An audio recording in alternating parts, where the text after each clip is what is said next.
Hi, welcome to Surviving Motherhood. So have you ever noticed that sometimes spiritual lessons actually have practical, everyday benefits?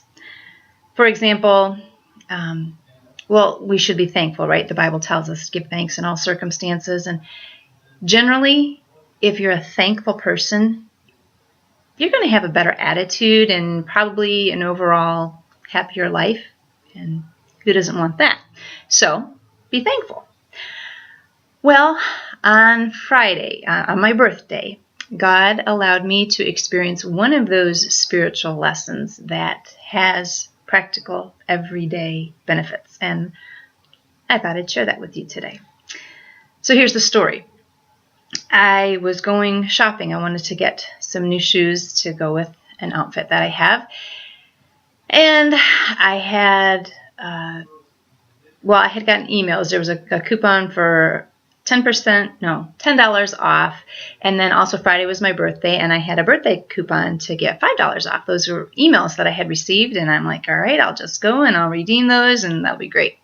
So I go to the store, and I looked around, and I looked around a lot because I'm not a good shopper. Anyway, I finally found some shoes that I liked, and I went up to pay for them, and the gal ringing them up gives me this ordinary price. I mean, I told her my rewards number, and she put that in. But apparently, I needed to print off the emails that I received and take them in to redeem them. I just figured they would have them in their computer and blah, blah, blah. So I'm like, really? So I had to go home and print them and then go back to the store, and I wasn't super excited about that. But I also wasn't willing to spend $15 that I could save. So I went out to the van, and when I get out there, I'm like, you know what? I probably could just order them online rather than going home and printing them off and coming back. So I went back into the store to make sure I could do that. And the gal said, yes, I could do that. And I said, well, that's good, because actually it's, like 25-minute drive home and then turn around and come back, and that's going to be a waste of time, and I didn't really want to do that. And so she's like, yeah, you can do that. And as I was leaving, I thought, she was, just a little short with me, not like physically short, like her temperament was a little bit short. And I sort of thought, maybe I should just go back in and ask her, hey, you doing okay? And then I thought, no, because if she was short with me and I go back in and bother her again, she's probably really going to get irritated, and so I'm just going to leave it. And I got into the van and I started leaving the parking lot, and I thought, maybe I should go back. And I'm in the van, I'm going home, and I'm getting on the highway, and I thought, and then I'm just going back and forth about, Holy Spirit, are you telling me I should go back and talk to her? But forget it, I'm already halfway home now. And then I got into this thing. I said, okay, God, if you really want me to go back and talk to her, then you could make something not work with this online ordering process. I mean, he could. And then I thought, maybe I'm just kind of chickening out and not taking my responsibility for listening to him. But thought, you know what? I'm almost home. If you want me to go back to that store and talk to that girl, then just go ahead and don't let the website work for whatever reason. So got into the house, got on the computer, had a little bit of trouble finding the shoes, but then I did find them.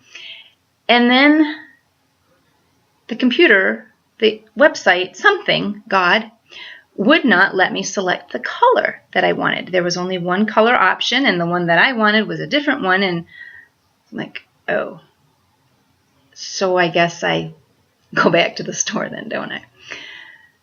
So I printed off the certificates, got back in the van, went back to the store, and then as I'm driving, I'm thinking, now watch, she's not going to be here. But she was there when I got to the store. So I went in, got the shoes, went up to do checkout, and I said, so how are you doing today? And she's like, oh, I'm okay. And I said, because, and then I explained to her the whole process of what I went through. And I said, I told God he could make the website not work if he wanted me to come back. And, well, the computer wasn't working. And so here I am. And she's like, well, I'm just kind of tired. And I said, oh, why are you tired? And then she went in and she explained. And she's got a lot going on in her life. And so I just stood there and listened while she rang up the shoes, and I paid her, and we talked a little bit more. And then as I was leaving, I said, you know what? I'm going to pray that God will give you strength, that he'll be strength for you, because obviously you don't have it and you need it, and he's got it. And she kind of smiled and looked up a little bit. She says, yeah, I kind of would like that to be true. And so I promised her that I would be praying for her, and I am. And I'm trusting that God will strengthen her, not only that he'll strengthen her physically, but I pray that he will, even from that conversation we had, that he'll spark something in her to draw her closer to himself. And so that was a really cool experience. And then I realized the spiritual lesson in that.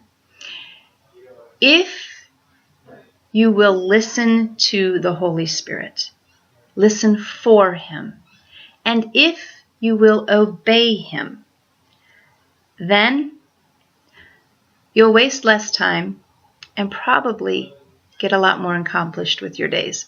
So there you go. I drove back and forth a couple of times to the store. I bargained and argued with the Holy Spirit. And now I know I'm just going to listen and obey. And I encourage you to do the same. So now you go, listen to him, and have a wonderful, Jesus-full day.